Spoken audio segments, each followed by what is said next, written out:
প্রতি শুক্রবার রাতে ও আমার শরীরের হাড়গুলো নিয়ে এক অদ্ভুত খেলা খেলতো। আমি ভাবতাম ও বুঝি পৃথিবীর সবচেয়ে শ্রেষ্ঠ, সবচেয়ে কেয়ারিং স্বামী। যতদিন না আমার ডাক্তার বান্ধবী অবনী আমাকে একটা চরম সত্যি মনে করিয়ে দিয়ে আমার পায়ের তলার মাটি কেড়ে নিল। আমার জীবনের সবচেয়ে বড় সর্বনাশটা যে ওখানে লুকিয়েছিল সেটা আমি কোনোদিন কল্পনাও করতে পারিনি। ঠিক অন্য সব শুক্রবারের মতোই সেদিনও রাত তখন 9টা।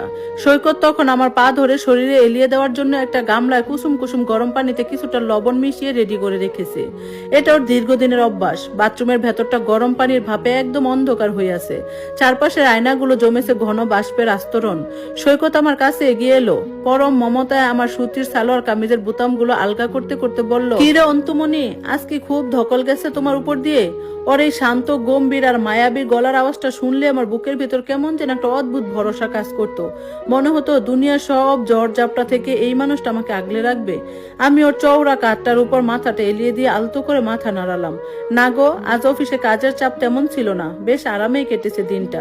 বাঁচানো গেল? তাহলে জলদি গরম পানিতে শরীরটা ডুবিয়ে দাও, সব ক্লান্তি চলে আসবে।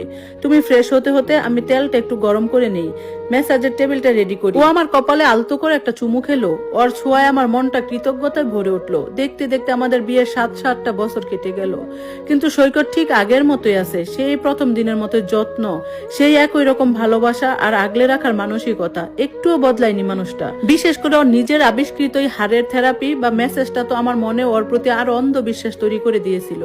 ও সবসময় বলতো, তুমি যে সারাদিন ডেস্কে বসে কম্পিউটারে কাজ করো, এতে তোমার পেলভিস বা শ্রেণীচক্রের হাড়ের পজিশন একটু একটু করে সরে যায়।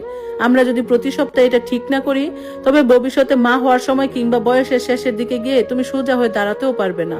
আর সেই কারণে বিয়ের ঠিক দ্বিতীয় মাস থেকে শুরু করে আজ পর্যন্ত কোনো একটা শুক্রবার বাদ যায়নি। ও যতই ক্লান্ত থাকুক বা যতই জরুরি কাজ থাকুক না কেন, এই থেরাপি ও করবেই। আমি খাটের উপর হয়ে শুয়ে পড়লাম। প্রতিবারও যেভাবে আমাকে শুরুতে বলতো, ঠিক সেই চেনা পজিশনটা নিলাম। দুই পা একটু মুড়ে হাঁটু দুটো বাহিরের দিকে সরিয়ে দিলাম। সৈকত উষ্ণ হাত দুটো আমার কোমরে হাড়ের সংযোগ স্থলে রাখলো। ফিস ফিস করে বলল, একদম রিল্যাক্স করো অন্তু, শরীরটা একদম ছেড়ে দাও আমার উপর, কোনো জড়তা রেখো না। আমি চোখ দুটো বন্ধ করে সম্পূর্ণভাবে ওর উপর নিজেকে সঁপে দিলাম। নিজের স্বামীর উপর কি কোনো স্ত্রী সন্দেহ করতে পারে?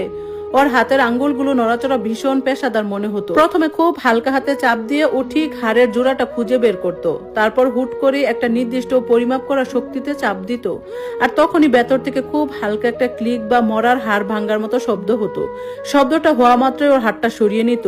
পুরো প্রক্রিয়াতে আমার একটুও কষ্ট লাগতো না, বরং এরপর শরীরে একটা আরামদায়ক অবশ ভাব নেমে আসতো। সত্যি বলতে এই 7 বছর আমার পুরো পিঠের ব্যথাটা আর কখনো ফিরে আসেনি। ম্যাচের শেষ হলে মনে হতো পুরো শরীর যেন হালকা হয়ে গেছে। ব্যাস, আজকে